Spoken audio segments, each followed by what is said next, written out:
Hi everyone, this is Tiffany from claimingmypower.com, and today I kind of want to talk to you about your common denominator. Now I'm going to tell you a lot more stuff, but we're going to get to the common denominator stuff in just a minute.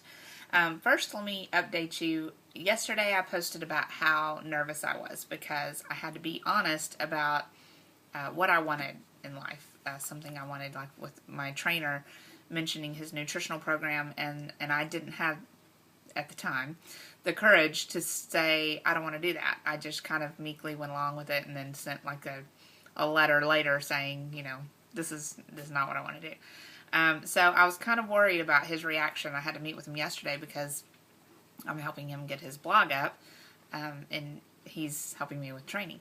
So when I opened the door, I just kind of laughingly said, you know, do you hate me? And he just gave me a big hug, and his reaction was not what I was expecting, because I don't know, you get used to a certain reaction from people, and for me it's more negative than the past. And so I figured his ego, I don't know him well enough to know if he has an ego, but I just figured in general people who have a strong belief, their ego would get in the way and make them adamant about it and no, you're wrong, you have to do it this way type of thing. But that's not at all what he did, and his reaction was to be supportive and understanding and just say, you know, hey, I was just trying to give you these tools to use. You may need these later. It may, you know, the way you're doing it may not work. If it doesn't, we can revisit this. And so that was a very telling thing for me as a person. Like, you encounter people all the time. Sometimes you think they're good and they wind up being toxic to you. Sometimes it's the opposite way. You think they're toxic, but they really wind up teaching you something. And in this case, obviously I saw that he was coming from his heart, because his reaction was not to scold me and say, no, you have to do it this way. That would have, if he was adamant about it, it would have shown that it was for him, you know, that no, I want you to do it my way so I can see the results. And it wasn't. It was for me. It was for my benefit and my betterment. So really appreciated that. And we got his blog launched last night, and so I can't wait to share that with y'all when he starts getting it going, because he has a lot of good insight. You know, we talked while he was there, and I picked up more nuggets. And of course, like I do with my business, when I learn something, I share it with you, because you never know how it's going to affect your life. So one of the things he caught me on, and it's kind of like when you're trying to quit cussing and someone always says, oh, you cussed, you know, like that. I said something like, I'm trying to let go. And he said, no, you're letting go. You've let go. And it made me realize that the words I use are a big deal for me in terms of how I'm healing. If I'm constantly saying I'm trying to let go, well, that's saying I haven't let go and I can't let go, and I'm struggling to let go and all that. So I'm not going to be doing that anymore. He had me think about who I want to be. What kind of person do I want to be in life in general? I think previously, over the past course of this year, I had labeled myself as you know, sad and scared and all those negative words. And so I came up with a little list of words that I want to describe me right now. I want to describe myself as happy, number one, because I just want my days to be happy. Confident, no more insecurity, looking down when I walk, things like that. Beautiful, because I want to take pride in myself. Productive, need that for the money. Organized, which I'm not. If you saw my desk right now, you'd know. I think only one other person has seen a picture of my desk, and it's cluttered, as is the rest of my house right now. Fun. I want to be fun. I don't feel like, you know, I feel like I had been so stressed in the past that I hadn't been very fun, and I want to be fun. And kind. I want to be grateful and kind and reaching out to others and helping be more understanding, like people have shown to me, instead of being so ready to pounce on things. Another thing that we talked about is rituals, and he explained, you know, if you walk in the door every day and you turn around and you put your right foot here and your left foot there and you lock the top lock and you lock the next lock and you turn around and go sit down, if you do that every day, it becomes, that's your habit, you know. So I need a ritual for every morning when I wake up and how to get my day started.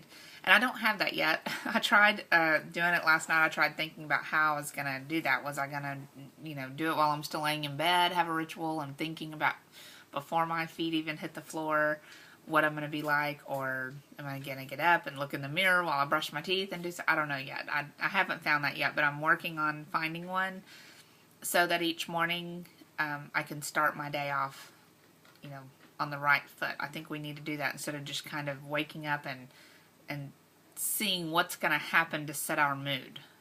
So I don't want to do that, because if I set myself in a good mood and something bad happens, then I can handle it better. He asked me what my two biggest stresses were, and for me, I responded my ex, having to deal with him, and money. And they're connected. And so he said, what's the common denominator? And obviously it's me. That's where we get into the common, denominator in all of our lives. We all have something, and it's all us. And the only thing that I can change, can't change the ex, can't change the money situation yet. I mean, I'm working on it, but you know what I mean. I can't just twinkle my nose here and twitch my nose like Samantha and Bewitched and make it go away. So I have to work on it. But the common denominator is my reaction and how I handle things. So I need to keep that in mind and be formidable, be productive, be confident, be strong whenever I handle those two major stressors in my life. Now I wanted to tell you something that my baby girl said last night. This was right before bed, and I was talking to her. I think she maybe had said something about being scared or something, about something like a dream or something. And I said, I changed it to a positive, and no, you're not. And I said, I'm really trying to work on being positive and surrounding myself with positive people so that I can change.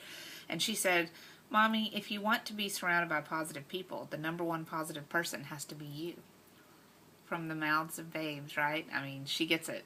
She gets it from such a simple level, and I was like, oh, you're right. I need to be the one. I need to be the one that attracts the positive things instead of being the negative that attracts the negative. So that was good. I wanted to show y'all my new little thing that I got for myself last night when I went to Central Market. These are sunflowers, and I've talked in the past about how sunflowers are my favorite because, and I love this part about them, they have such ugly, hard stems. I mean, they're scratchy.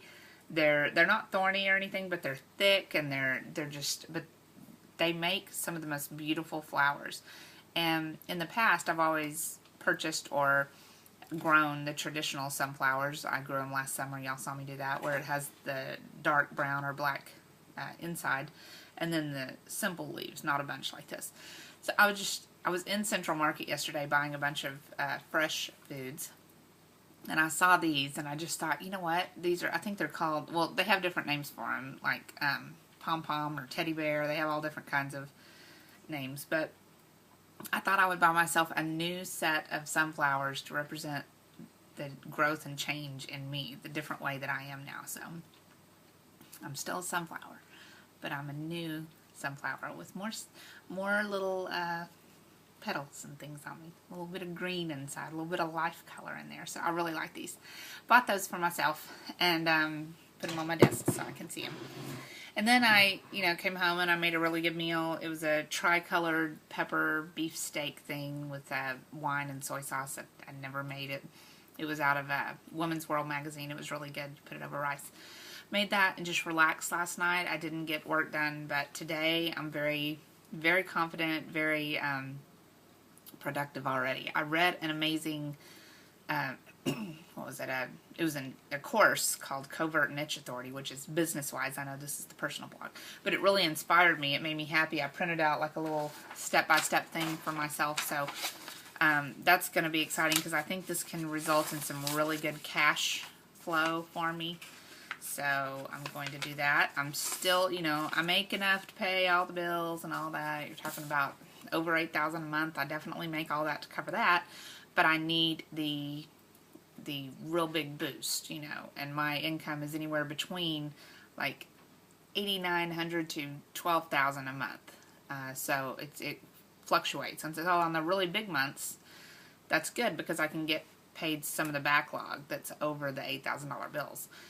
So I can't even believe I have $8,000 worth of bills each month. So once I'm done with paying off this debt, I will only have like $2,900 worth of bills a month. And then I'll be making that $8,900 to $12,000 a month. Can you imagine? That would be so nice to have that extra cash flow. I've just got to get that debt paid off, so I'm going to do it. Anyway, that's it for me, and I will talk to y'all later. I've babbled on long enough. Talk to you later. Bye-bye.